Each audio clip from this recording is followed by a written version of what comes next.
Dear 1, Uvalde School Shooting, 2022. I don't think any child should have to fear for their life at school. But here we are. On May 24th, 2022, our nation witnessed one of the most devastating acts of violence in recent memory. The Robb Elementary School in Uvalde, Texas became the site of unimaginable horror when a lone gunman entered the building and opened fire, claiming the lives of 19 innocent children and 2 dedicated teachers. These were not just statistics. They were sons and daughters, siblings with dreams, children with laughter silenced too soon, and educators who died protecting those in their care. The tragedy exposed catastrophic failures at multiple levels. Law enforcement response was delayed by critical communication breakdowns and confusion over jurisdiction, leaving terrified children trapped with the shooter for over an hour while armed officers waited in hallways. Parents who rushed to the scene were physically restrained as they begged authorities to take action, their desperate pleas echoing across school grounds as the minutes stretched unbearably. In the aftermath, the community of Uvalde was left shattered.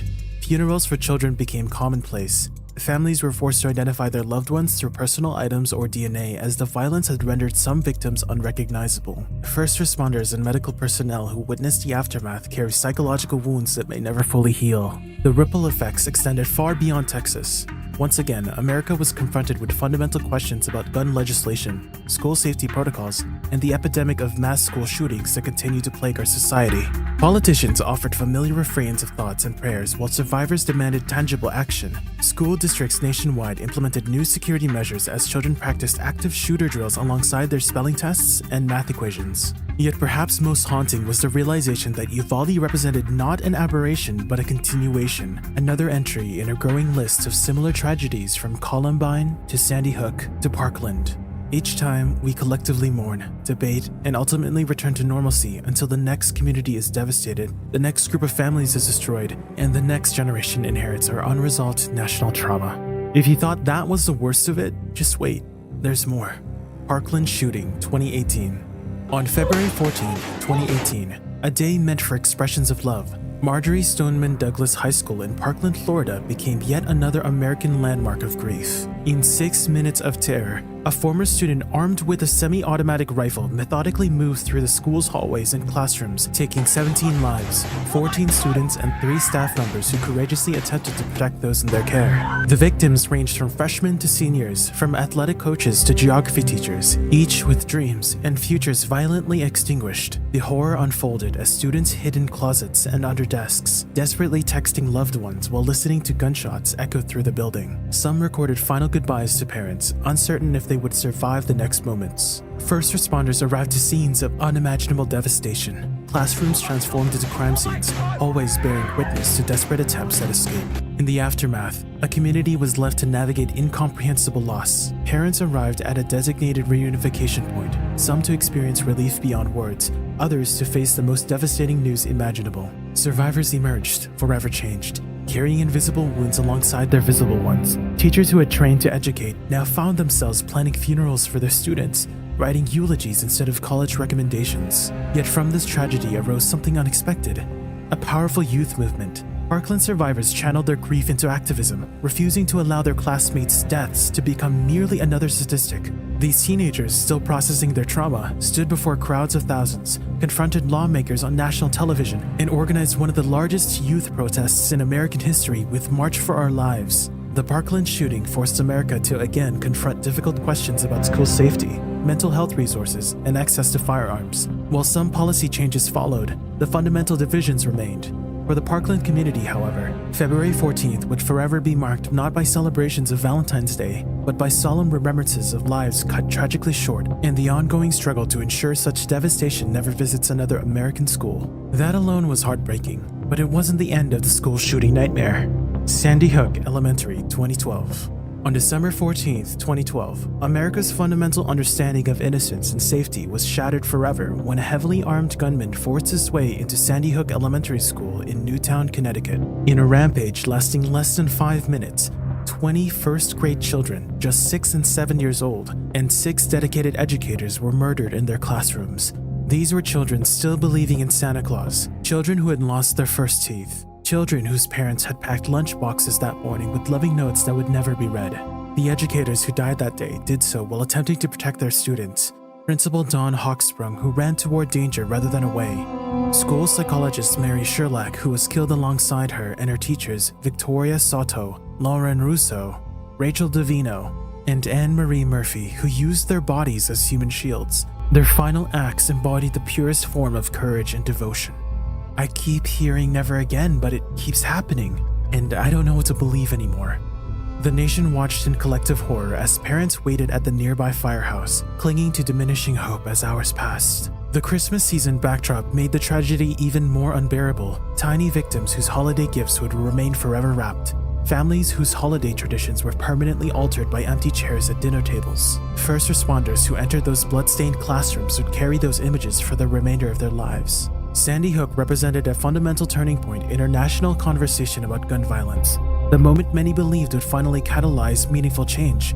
The thought that not even school children barely old enough to tie their shoes were safe from America's epidemic of mass shootings forced a profound national reflection.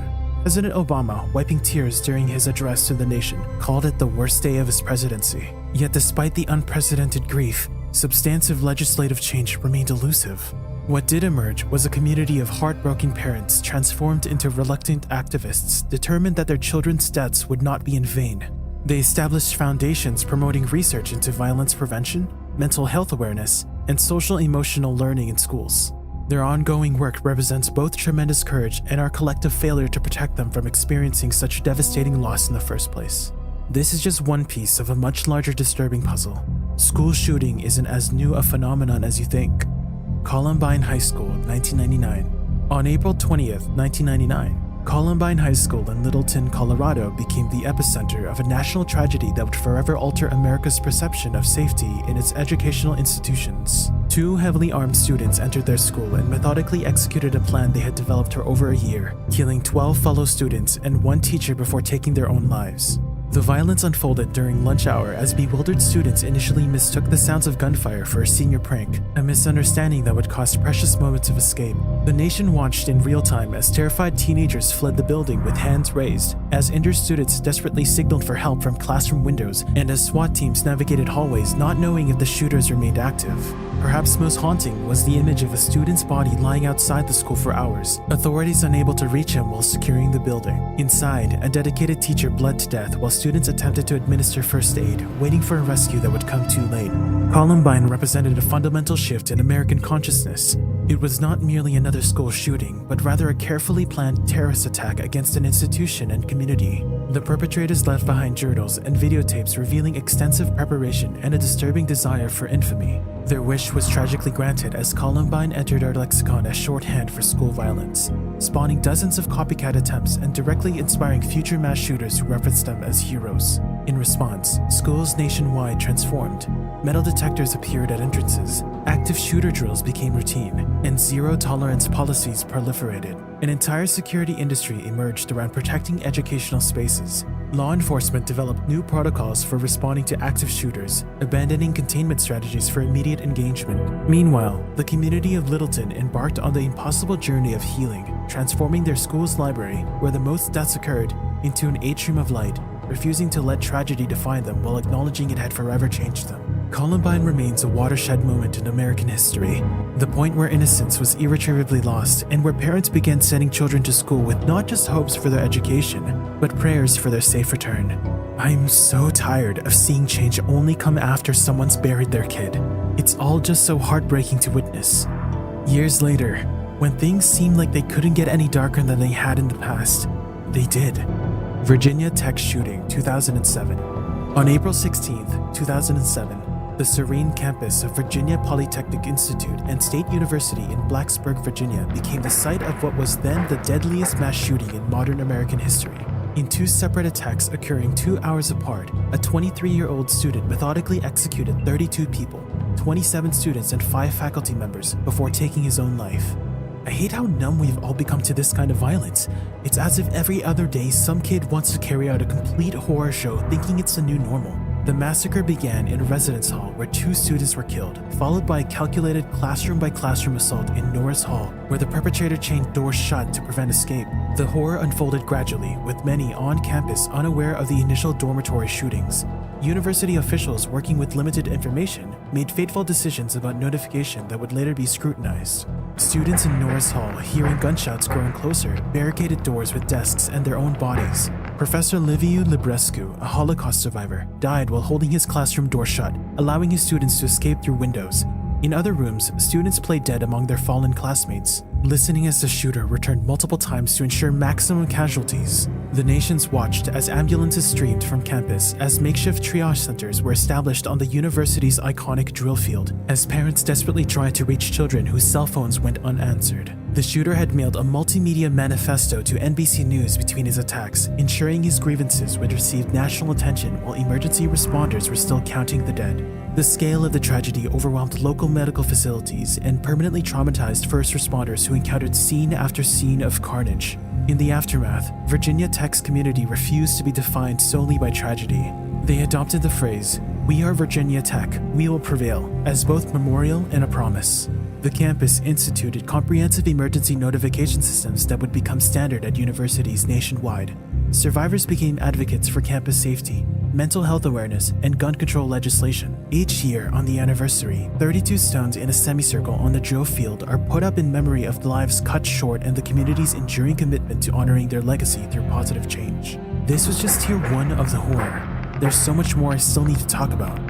Tier 2, Red Lake High School, 2005.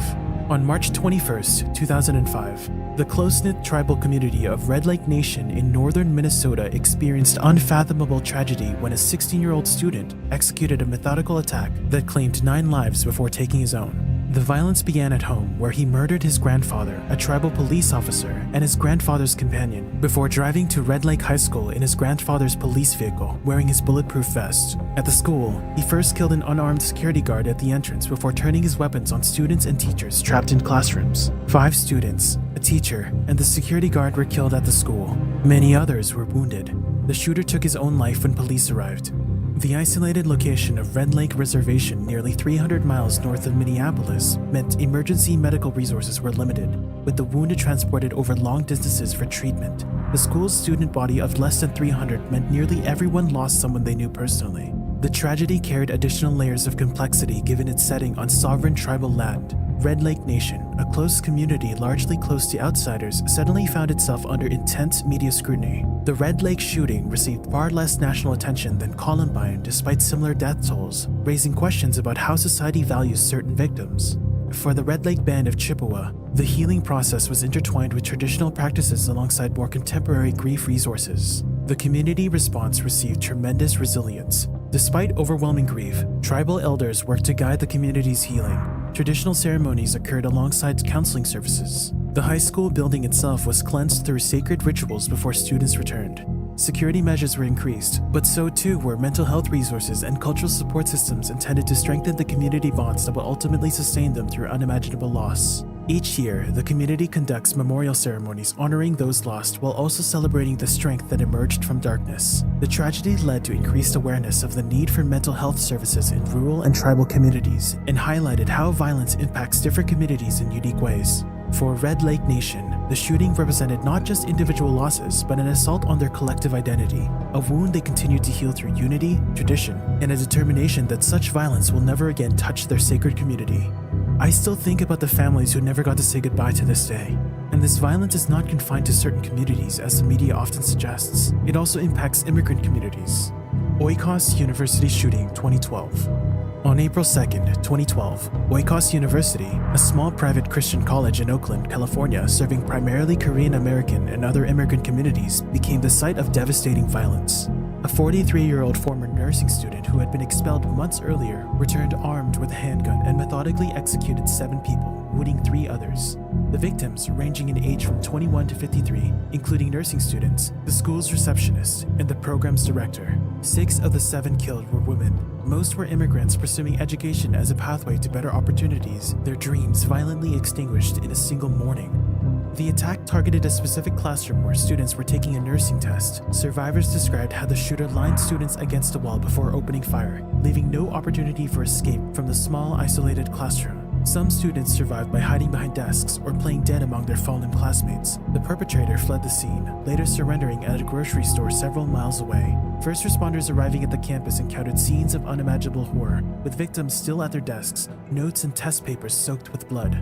Despite its significant death toll, the Oikos shooting received comparatively limited national attention, raising questions about which mass shootings capture public consciousness and which fade quickly from collective memory. The victims, predominantly Korean and Indian immigrants, were mourned deeply within their communities while receiving less recognition in broader American discourse. For Korean American communities particularly, the tragedy prompted difficult conversations about mental health, cultural pressures, and violence. Families of victims embarked on a painful journey toward justice, sitting through years of competency hearings and legal proceedings. Many returned to home countries to bury loved ones who had left in pursuit of American opportunity. The small university struggled to recover, its tight-knit community permanently altered. Each year on the anniversary, quiet memorial services honor those lost, promising nursing students and educators whose contributions to healthcare were cut tragically short, and whose stories remind us that behind each statistic in America's ongoing epidemic of gun violence are individual lives of immeasurable worth and potential.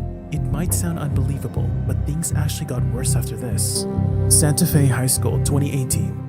On May 18, 2018, the small Texas coastal community of Santa Fe was forever altered when a 17-year-old student entered Santa Fe High School armed with a shotgun and a revolver concealed beneath a long coat. I honestly can't understand how this is still happening. In a calculated attack lasting approximately 30 minutes, he moved methodically through the art classrooms, killing 8 students and 2 teachers while wounding 13 others. The victims ranging from freshman to senior year, including a Pakistani exchange student who had come to America for educational opportunity, a substitute teacher working to support her family, and students with futures stretching bright before them. The attack was distinguished by its calculated nature. The shooter had planned meticulously, placing explosive devices around the campus that fortunately failed to detonate.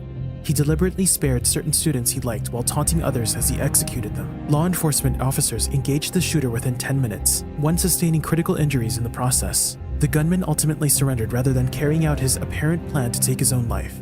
The small-town emergency services were overwhelmed, with the wounded transported to multiple regional hospitals. Santa Fe's tragedy occurred just 3 months after Parkland, striking a community with deep roots in hunting culture and strong Second Amendment support. The typical national debate about gun control that followed seemed particularly complex in this context. The community's response centered more on increased security measures, mental health resources, and keeping faith central to healing. Parents of those became reluctant activists, testifying before the Texas legislature and advocating for school safety improvements. The high school itself was redesigned after the shooting, new entrances constructed, walls moved, classrooms reconfigured to erase the physical reminders while preserving the community's determination to reclaim their school. Students returned to a transformed building where green ribbons and memorial gardens honored those lost. For Santa Fe, a tight-knit community where Friday night football games and church gatherings define social rhythms, the healing process continues through collective resilience, shared faith, and an unwavering commitment to honor the 10 lives lost by moving forward together while never forgetting. As shocking as that was, it's far from the only story that needs to be told. West Nickel Mines Amish School, 2006. On October 2, 2006, the peaceful Amish community of Nickel Mines, Pennsylvania experienced unfathomable horror when a local milk truck driver entered their one-room schoolhouse with weapons, ammunition, and restraints. These people were literally just minding their own business. I just don't understand how anyone can feel compelled to attack the defenseless like this. After releasing the male students and adults, this milkman barricaded the doors, bound 10 young girls aged 6 to 13 at the blackboard. When police approached, he opened fire, killing 5 children and critically wounding 5 others before taking his own life. The victims were young girls in traditional dresses with their hair in bonnets, utterly defenseless against the violence that invaded their simple classroom. The tragedy was particularly shocking given its setting within the Amish community, a people known for their rejection of modern technology, commitment to non-violence, and separation from the wider world. The schoolhouse attack represented not just a violation of innocent lives, but an intrusion of contemporary American violence into a community that had deliberately chosen a different path. First responders arriving at the scene encountered a cultural divide alongside unimaginable tragedy as Amish families gathered quietly outside, many having arrived by horse and buggy. What followed stunned the nation. Within hours of burying their daughters, Amish community members visited the shooter's widow to offer forgiveness and support. They established a charitable fund for his family while also caring for their own wounded. At the shooter's funeral, dozens of Amish families stood in silent solidarity with his grieving relatives. The schoolhouse itself was razed within 10 days, replaced with pastureland and a new school built nearby. The Amish way of moving forward while acknowledging that things could never be the same. This response of radical forgiveness became the enduring legacy of the tragedy. While the nation debated familiar questions about school security and gun control, the Amish quietly demonstrated an alternative response to violence, one rooted in their deep faith and community values. Their example challenged conventional reactions to tragedy and offered a powerful counter-narrative in a culture often defined by retribution. Through their grief, they provided a profound lesson in the possibility of healing through forgiveness, even in the face of the most incomprehensible loss. You'd think that would have been enough to spark change, but then came another tragedy.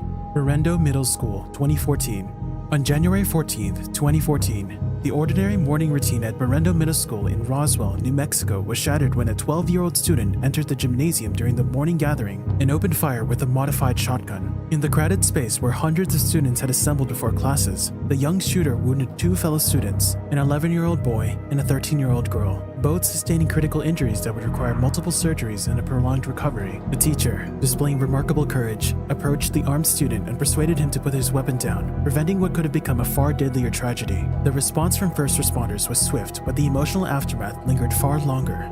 Parents rushed to the school, desperate for information about their children's safety, many learning of the shooting through frantic text messages sent from students sheltering in locked classrooms. The small city of Roswell, known primarily for its associations with alleged UFO incidents rather than violence, found itself thrust into national headlines for the most painful of reasons. The wounded children faced extensive physical rehabilitation while the entire student body grappled with psychological trauma that transformed their understanding of safety and security. What distinguished the Berendo shooting was the unprecedented youth of the perpetrator, one of the youngest school shooters in American history. His age raised difficult questions about juvenile justice, mental health resources for children, and the accessibility of weapons to the very young. The community struggled to reconcile feelings of anger toward the act with compassion for a child who had committed it. Court proceedings occurred largely behind closed doors given the shooter's age, adding another layer of complexity to the community's healing process. Berendo Middle School worked methodically to reclaim normalcy while acknowledging that something fundamental had changed. The gymnasium, once a place of assemblies, sports, and celebration, required both physical renovation and emotional reclamation.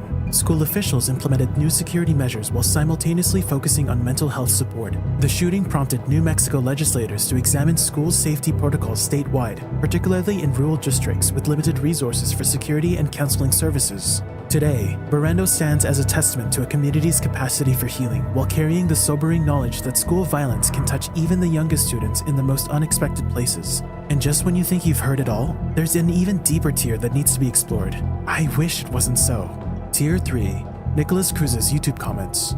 Before the devastating events at Marjorie Stoneman Douglas High School, Nicholas Cruz left a disturbing digital footprint across social media platforms that would later be scrutinized as missed warning signs. On YouTube, using his own name, he posted comments that contained explicit threats of violence, expressions of hatred towards specific groups, and disturbing statements about his intentions to become a professional school shooter. These comments appeared on videos related to firearms, past mass shootings, and other violent content. Law enforcement agencies were actually alerted to some of these comments months before the shooting. In September 2017, a Mississippi bail bondsman reported to the FBI that a user named Nicholas Cruz had commented, "I'm going to be a professional school shooter," on one of his videos.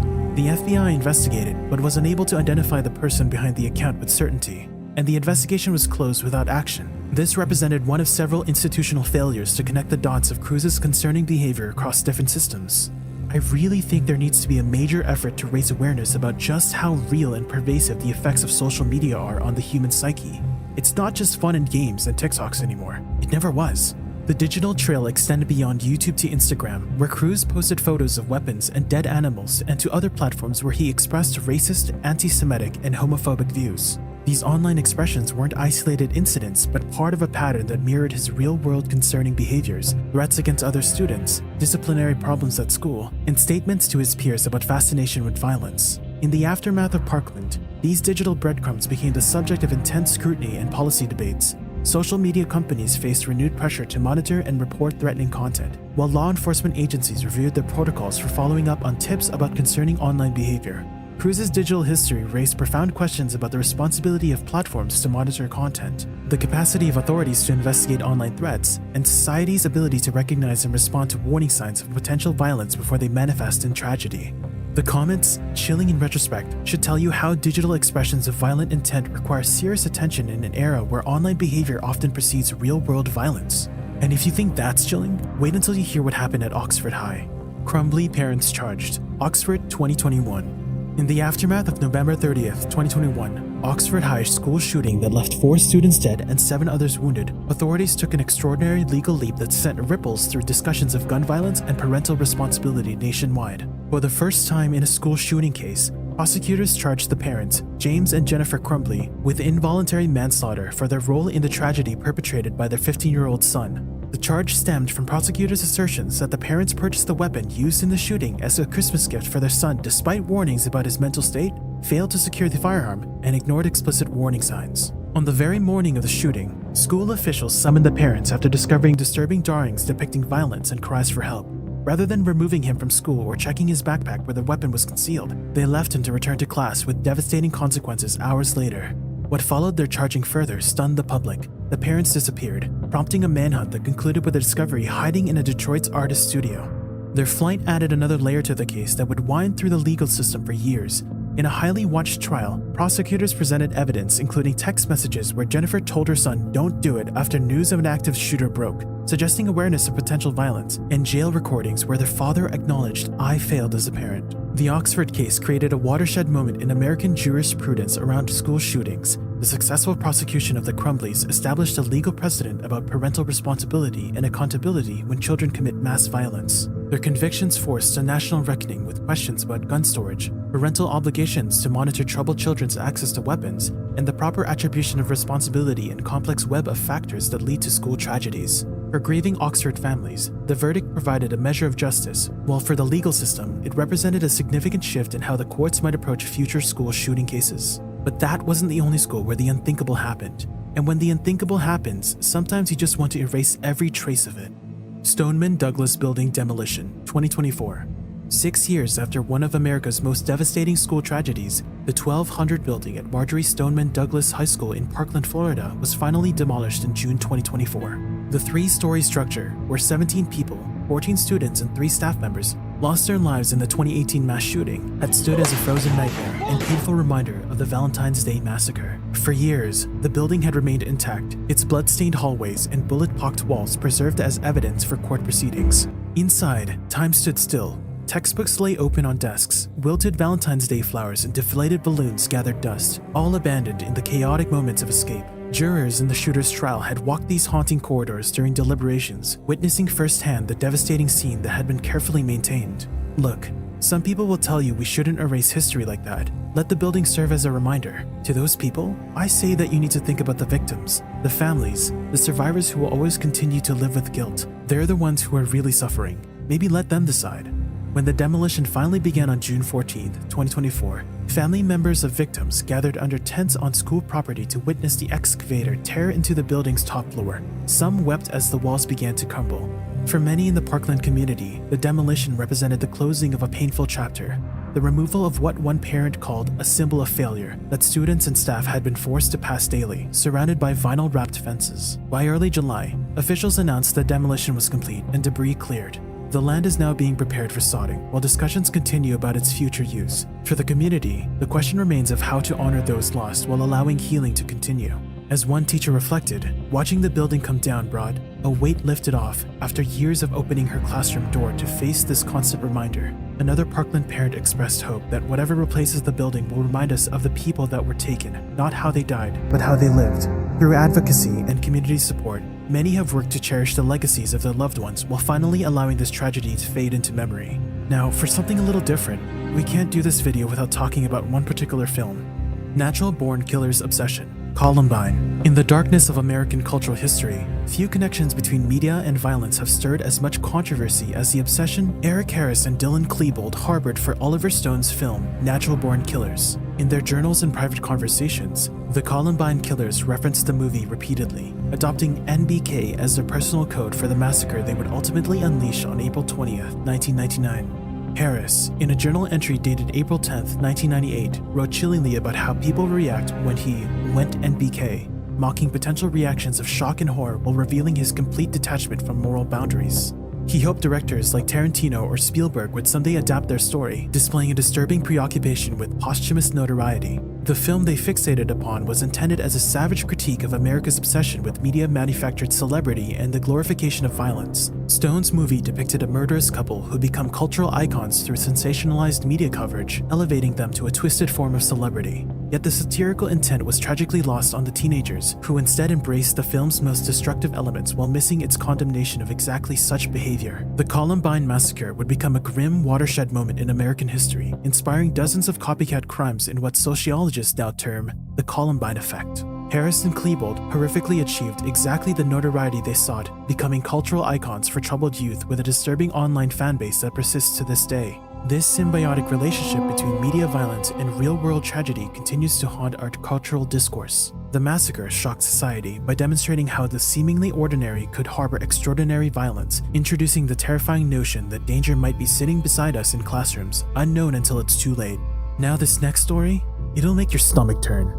Santa Monica College Shooting, 2013. The Santa Monica College shooting of June 7, 2013 shows the devastating impact of gun violence on educational institutions. As if we need any more demonstrations to show us that gun violence is wrong. What began as a domestic dispute quickly evolved into a rampage that left 5 victims dead and several others wounded across multiple locations before culminating at Santa Monica College. The perpetrator, 23-year-old John Zawahiri, began his spree by killing his father and brother at their home before setting the residence ablaze.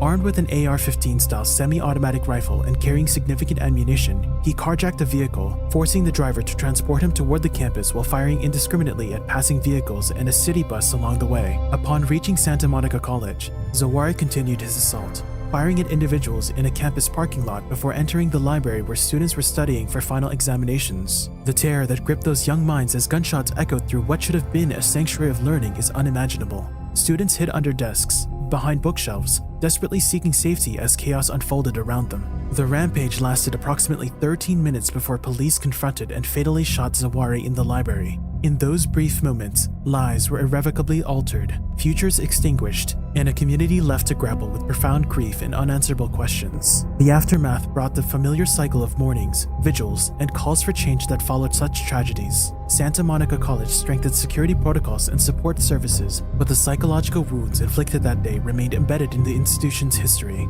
This incident joined the grim catalog of school shootings that have become distressingly familiar in American life. Each represents not merely statistics, but human stories cut short, educational journeys interrupted, and communities forced to rebuild from trauma.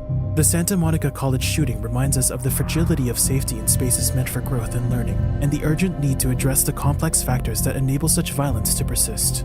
If you're already horrified, I have some news for you.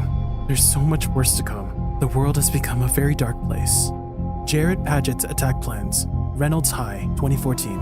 On June 10, 2014, 15-year-old freshman Jared Padgett arrived at Reynolds High School in Troutdale, Oregon, carrying a disturbing arsenal: an AR-15 rifle, a semi-automatic handgun, 9 loaded magazines, and a large knife, all concealed within a guitar case and a duffel bag. His methodical preparation would later reveal the calculated nature of his intentions on that fateful morning. Investigators would later discover that Padgett had written detailed plans for the attack in his journal, documenting his intention to kill and injure his classmates. His writings expressed anger and a desire for violence that had apparently gone unnoticed by those around him, despite his military aspirations and fascination with weapons. As students prepared for their second-to-last day of classes before summer break, Padgett entered the boys' locker room where he armed himself. When confronted by 14-year-old freshman Emilio Hoffman, Padgett fatally shot him, then wounded physical education teacher Todd Rispler, who managed to initiate the school's lockdown procedure despite his injury. Police responded rapidly, exchanging gunfire with Padgett, who retreated to a bathroom where he took his own life. The tactical planning evident in his approach, bringing multiple weapons, significant ammunition, and wearing a non-ballistic vest, suggested a premeditation that chills the soul. In the aftermath, the community struggled to comprehend how a young GROTC member, described as quiet and from a religious family, could harbor such violent intentions. Padgett's detailed plans, hidden from view until it was too late,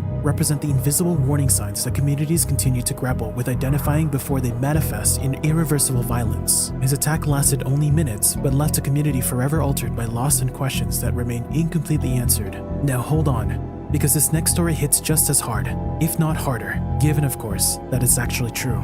The myth of the trenchcoat mafia. The narrative surrounding the trenchcoat mafia represents one of the most persistent and damaging misconceptions to emerge from the tragedy at Columbine High School on April 20th, 1999. In the chaotic aftermath of what was seen as the deadliest school shooting in American history, media outlets scrambled to make sense of the incomprehensible violence perpetrated by Eric Harris and Dylan Klebold. From this conclusion emerged the specter of a sinister high school clique dressed in black trench coats, plotting mayhem from the margins of teenage society. The truth proved far more complex and troubling. While a loose social group known as the Trenchcoat Mafia did exist at Columbine, neither Harris nor Klebold were core members of this relatively benign group of students who had graduated a year earlier. The perpetrators' occasional association with these students and their similar fashion choices created a convenient but fundamentally misleading narrative that diverted attention from the genuine warning signs of their intentions. This myth's persistence speaks to our collective need to categorize and explain acts of extreme violence through recognizable social frameworks. The image of outcasts exacting revenge against bullies became the dominant explanation, despite substantial evidence that Harris displayed clear psychopathic tendencies and Klebold suffered from severe depression, factors far more relevant to understanding their actions than their peripheral social connections. The damage of this mythologizing extended beyond simple misunderstanding. It created a dangerous template for future potential perpetrators, establishing misleading warning signs that diverted attention from actual risk factors and stigmatized innocent students who shared superficial traits with the shooters. Perhaps most harmfully, it simplified a profound complex convergence of mental health issues, access to weapons, and detailed planning into a reductive story of social revenge. 2 decades later, the mythical trenchcoat mafia continues to haunt our cultural understanding of school violence, a testament to how preliminary narratives once established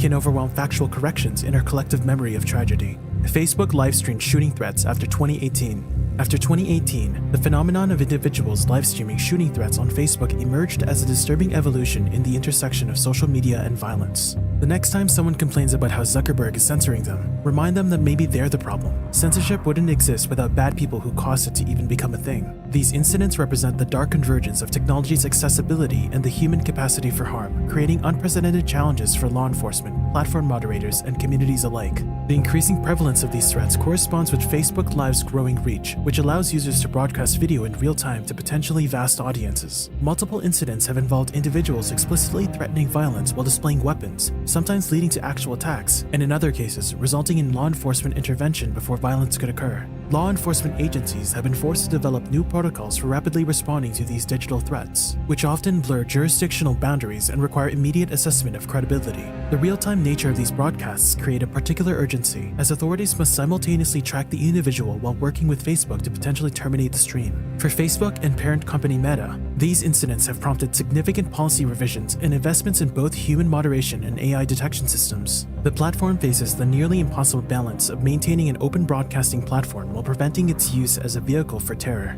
Communities have experienced these threats with a heightened sense of vulnerability, knowing that potential perpetrators can now announce their intentions to a wide audience before acting. Mental health professionals note that this public declaration component may fulfill psychological needs for recognition and notoriety that motivate certain types of violence. The psychological impact extends beyond immediate victims to include the broader audience who may witness these threats unfold in real time. Unlike traditional media coverage that typically occurs after an event, live-stream threats create a disturbing sense of witnessing potential violence as it develops, leaving viewers with complex trauma responses. While technology platforms continue to refine their response mechanisms, the phenomenon remains a sobering reminder of how communication technologies can be weaponized by those intent on causing harm and the ongoing challenge of maintaining public safety in an era of instantaneous global broadcasting. There's more schools to talk about, different phases, but the same kind of tragedy, over and over again carried out in worse and worse ways. Tier 4, Sol Pais, 2019. In April 2019, an 18-year-old woman named Sol Pais triggered a massive manhunt and the temporary disclosure of hundreds of schools across Colorado's Front Range. The Florida high school student, who was reportedly obsessed with the Columbine High School massacre, traveled to Colorado just days before the 20th anniversary of the 1999 tragedy, purchasing a shotgun upon her arrival in the state. The FBI and local law enforcement issued an urgent alert after Pais made what they described as credible threats and demonstrated suspicious behavior that suggested potential violence towards schools. Her apparent fixation with Columbine, combined with her deliberate travel to Colorado and immediate acquisition of a firearm, created immediate concern among authorities who feared she might be planning an attack coinciding with the somber anniversary. The manhunt concluded when Pais was found deceased from an apparent self-inflicted gunshot wound in a remote area near Mount Evans, approximately 16 miles west of Denver. Investigators later determined she had taken her own life before the widespread search had even begun. The case highlighted the continuing traumatic legacy of Columbine 2 decades later, as well as the ongoing vigilance required by school systems and law enforcement in addressing potential threats. It also raised complex questions about mental health intervention, particularly regarding individuals who develop dangerous fixations on past mass violence events. For Colorado communities still bearing the emotional scars of multiple mass shootings, the Pais incident represented yet another traumatic episode even though no attack ultimately occurred. Schools reopened the following day, but the incident served as a stark reminder of the persistent shadow that school violence casts across American educational institutions, where threat assessment has become an unfortunate necessity in daily operations. The Saul Pais case continues to be studied by threat assessment professionals seeking to better understand and prevent potential violence inspired by prior attacks. The cruelty doesn't pause here. It just moves and mutates. The Elliot Rodger copycat link. The digital footprint left by Elliot Rodger following his 2014 attack in Isla Vista, California, including a lengthy manifesto and YouTube videos, has established a disturbing template that continues to influence subsequent attackers. Researchers tracking patterns of violence have identified multiple perpetrators who explicitly reference Rodger in their own communications and planning documents. This is why I keep saying, stop making those Netflix killer documentaries. They're doing more harm than good. This copycat phenomenon represents a particularly troubling aspect of modern mass violence. Rodger's specific grievance narrative, centered around perceived social and romantic rejection, has resonated with certain individuals who harbor similar resentments. The detailed documentation he provided of his worldview has created what experts term a cultural script that vulnerable individuals can adopt and modify. Several subsequent attackers have directly cited Rodger as inspiration, sometimes referring to him as a saint or hero in online forums dedicated to similar ideologies. The language, grievances, and even tactical approaches described in Rodger's materials have been mirrored in later attacks in locations ranging from Toronto to Oregon. Law enforcement and threat assistant professionals now regularly monitor references to Rodger in online spaces as potential warning indicators. The persistence of his influence years after his death demonstrates how digital manifestos can extend a perpetrator's impact far beyond the immediate violence they commit. Mental health professionals note that this phenomenon reflects a complex interaction between individual psychological vulnerabilities and exposure to extremist content. For isolated individuals seeking meaning or explanation for personal struggles, these materials can provide a dangerous framework for channeling diffuse anger into specific violent intent. The Rodger copycat link underscores the challenge facing social media platforms, law enforcement, and mental health providers in identifying and intervening with individuals who may be moving along similar pathways from grievance to violence. It also highlights how modern mass violence has evolved beyond isolated incidents into interconnected phenomena where each attack potentially inspires future violence through digital immortalization of perpetrators' ideologies. The Columbiners subculture. In the decades following the 1999 Columbine High School massacre, a disturbing online subculture emerged consisting of individuals who develop intense fascination with, and sometimes admiration for, the perpetrators of this tragedy. Self-identified Columbiners represent a troubling intersection of true crime interest, parasocial relationships, and the internet's capacity to connect geographical dispersed individuals with fringe interests. This community exists primarily across various social media platforms where members share, analyze, and sometimes romanticize content related to the Columbine shooters. Their activities range from relatively benign historical research to deeply concerning glorification of perpetrators, including fan art, fictional narratives, and the creation of tribute videos.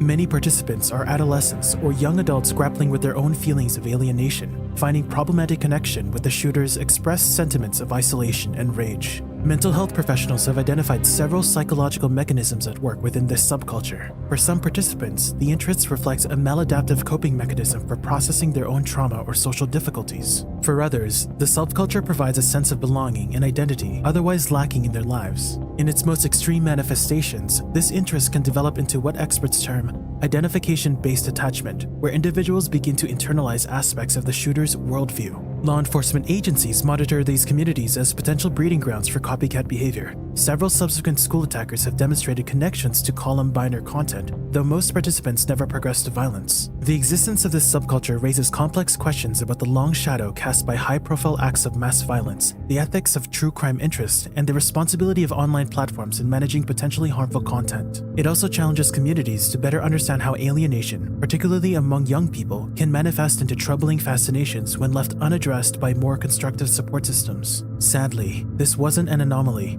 It was part of a pattern we're still trying to break, and like I said earlier, it dates way back. Heath High School Shooters Fan Mail.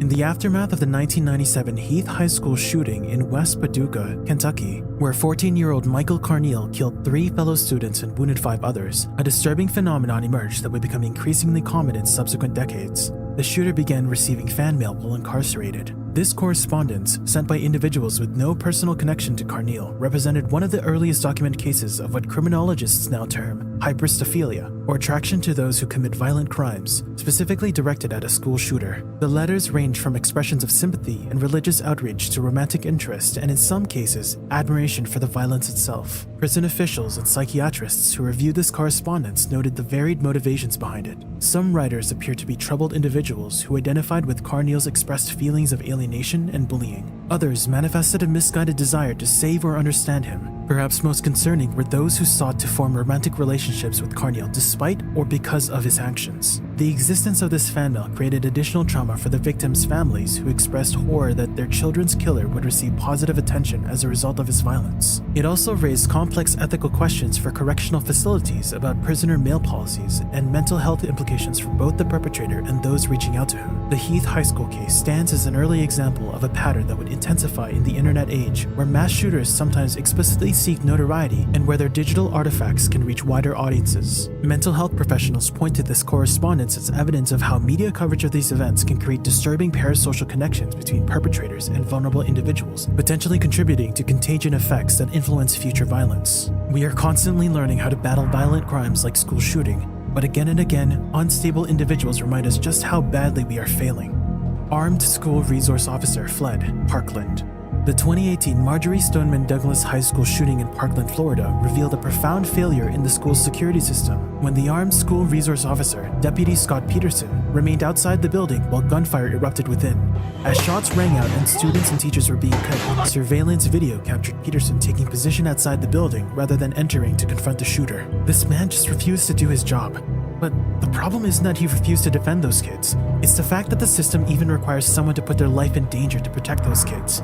We need gun control, not more armed guards. This inaction stood in stark contrast to the public understanding of law enforcement protocols developed after Columbine, which emphasized immediate engagement with active shooters to prevent further casualties. When Peterson's actions became public, they sparked nationwide outrage and intense debate about police response to school shootings. Parents of victims expressed profound feelings of betrayal, having believed that an armed officer on campus would provide protection for their children. Peterson would later defend his actions by claiming he was uncertain about the source of the gunfire and was following protocol by establishing a perimeter. However, investigators determined that he should have entered the building to locate and stop the threat. The Broward County Sheriff's Office suspended Peterson, who subsequently resigned and faced criminal charges including child neglect, culpable negligence, and perjury. The case forced difficult conversations within law enforcement about courage under fire, training adequacy, and the realistic expectations placed on school resource officers. It also raised questions about whether the presence of armed personnel in schools provides actual security or merely the illusion of safety. The Parkland SRO's failure became a pivotal moment in public discussions about school safety measures, prompting revisions to active shooter protocols and increased scrutiny of officer selection and training for school assignments. For many communities, it underscored the complex reality that physical security measures alone cannot guarantee safety without the human courage and commitment to implement them effectively during moments of crisis. And while that community mourned, another one was blindsided just a few short years later. The 11-minute Uvalde delay.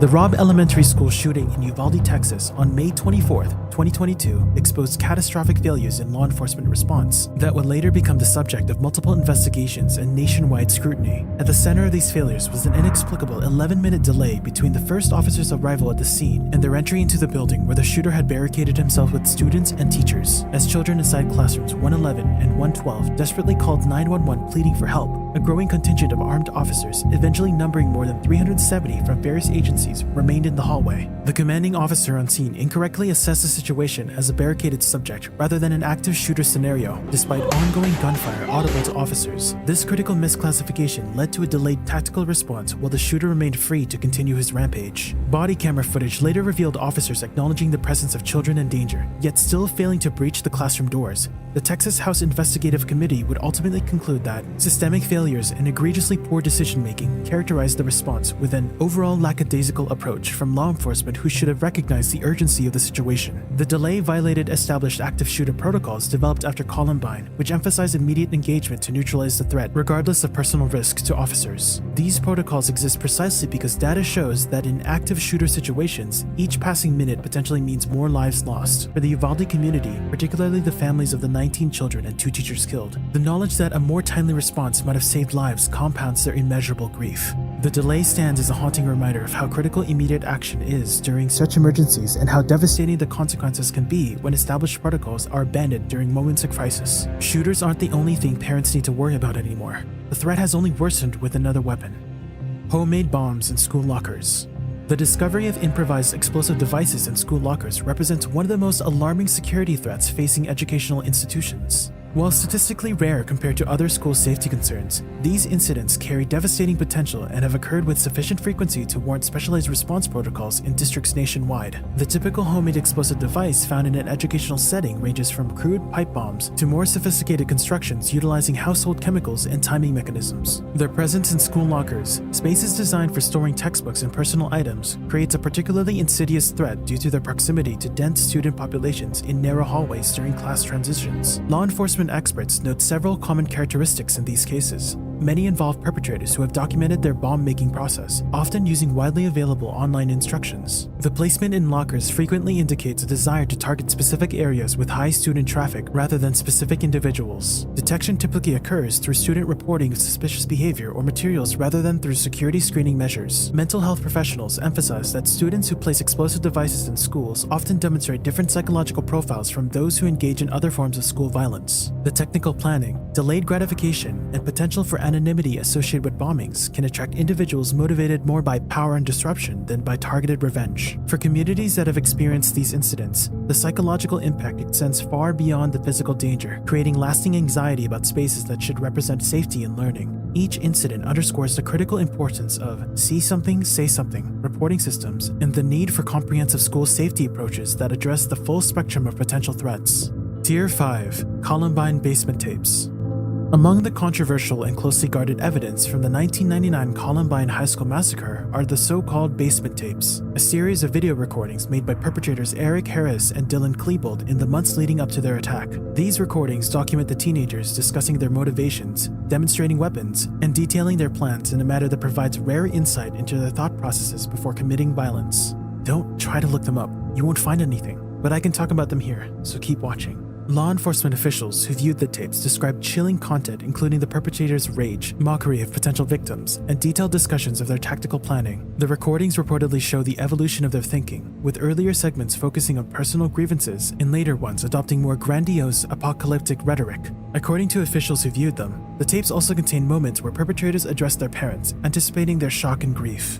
The Jefferson County Sheriff's Office made the controversial decision to permanently destroy these recordings in 2011, citing concerns that they could serve as instructional or inspirational material for potential copycats. This decision came despite years of legal battles by media organizations and researchers who argued for their educational and preventative value in understanding pathways to violence. The destruction of these materials remain a point of contention among threat assessment professionals, victim advocates, journalists, and researchers studying school violence prevention. Some argue that careful study of such materials could help identify warning signs and intervention points. Others contend that the risk of contagion effect outweighs potential benefits, pointing to documented cases of subsequent attackers explicitly referencing Columbine. What remains indisputable is that these never publicly released recordings represent a significant historical artifact in understanding one of America's most influential mass casualty events. Their destruction ensures that questions about what they revealed about the psychology behind such attacks will remain partially unanswered, continuing to fuel speculation and debate about the balance between public knowledge and public safety. Believe it or not,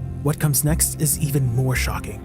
Northern Illinois University shooter, 2008.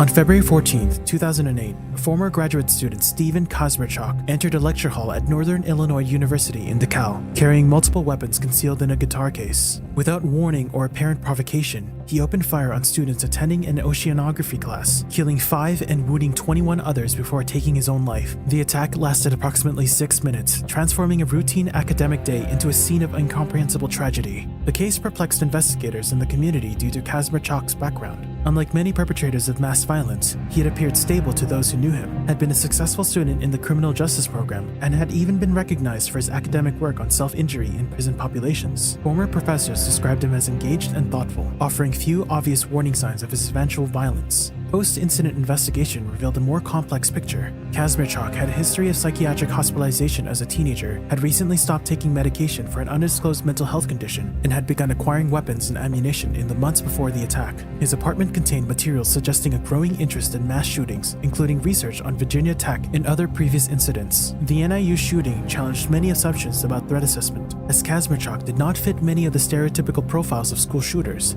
He was older, 27, had achieved academic success, maintained relationships, and had no record of disciplinary problems at university. His case underscores the complexity of predicting such violence and the limitations of relying on simple demographic or behavioral profiles. For Northern Illinois University, the tragedy prompted extensive security enhancements, including the installation of classroom door locks, emergency notification systems, and expanded counseling services. The school community commemorates the victims annually, maintaining a memorial sculpture garden entitled Remembered near the renovated coal hall where the shooting occurred. While you let that sink in, let me also tell you about a pair of literal preteens capable of violence you couldn't even imagine. Andrew Golden's return to crime. The case of Andrew Golden represents one of the most troubling epilogues in the history of American school violence. I used to think of school kids as safe. I don't anymore. As an 11-year-old in 1998, Golden and 13-year-old Mitchell Johnson executed what was then the deadliest school shooting by minors in U.S. history at Westside Middle School near Jonesboro, Arkansas. After pulling a fire alarm to draw students and teachers outside, they opened fire from nearby woods, killing 4 students and 1 teacher while wounding 10 others. Due to their young ages, both shooters were tried as juveniles and held in youth facilities until turning 21, at which point they were released with sealed records and new identities. Golden adopted the name Drew Douglas Grant, effectively receiving a second chance that their victims would never have. In 2008, approximately a decade after the school shooting, Golden, now living as Drew Grant, was identified as an applicant in a denied attempt to obtain a firearm. The application was rejected because, despite his sealed juvenile record and name change, the background check system correctly flagged his prohibited status. This attempted firearms purchase revealed that Golden had not disclosed his criminal history on the federal form, itself a potential crime. While this incident did not result in new charges, it raised profound questions about rehabilitation, second chances, and the potential for juvenile offenders to truly change. For the families of the West Side victims, the firearms application represented a devastating betrayal of the second chance Golden had received through the juvenile justice system. Golden's death in a 2019 car accident at age 33 closed this chapter, but the ethical and policy questions his case raises remain unsolved. His story continues to inform debates about appropriate sentences for juvenile perpetrators of extreme violence, the effectiveness of rehabilitation for such offenders, and the complex balance between the potential for redemption and the irreversible nature of the harm caused by school violence. You can argue about the justice system and its treatment towards minors later, but first, let's get into the final tier for this video. The Erfurt Massacre, Germany, 2002. On April 26, 2002, the city of Erfurt, Germany experienced one of the most devastating acts of school violence in European history.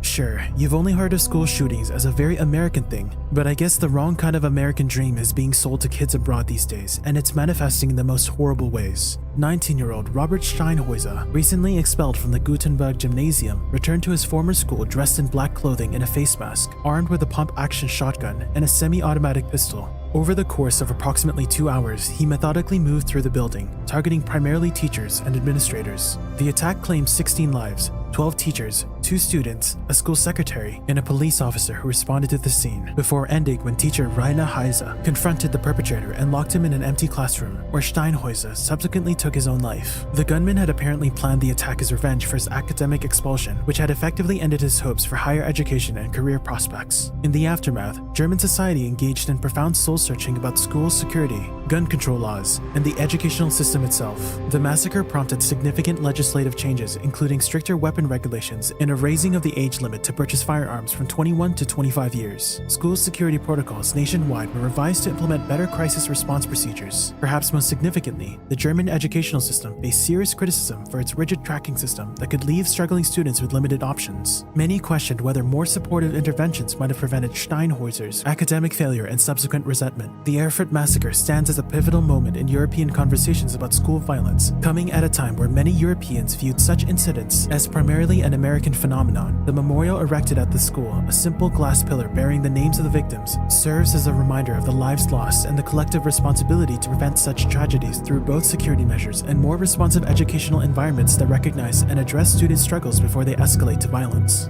Now, a quick detour back to the subject of Columbine High because there's some details I left for the end. Missing Columbine footage, library security tape.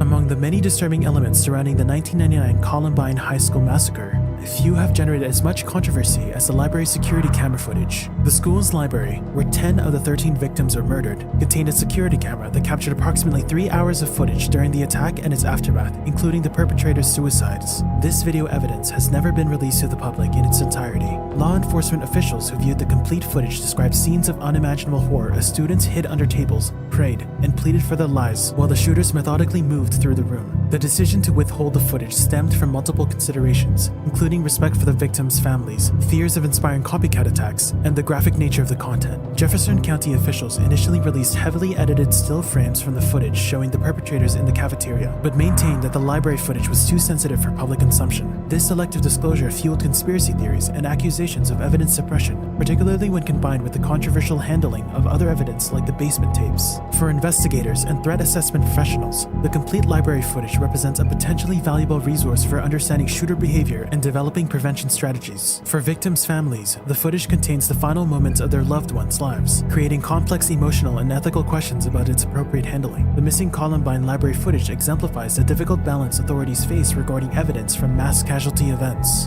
As digital evidence from tragic events become increasingly common through surveillance systems and social media, the questions raised by the Columbine library footage about the ethics of evidence management remain unresolved and increasingly relevant. You really need all hands on deck to fight crimes like this. Now, for my final subject, and one that will haunt you: beta kids and school shooter aesthetics.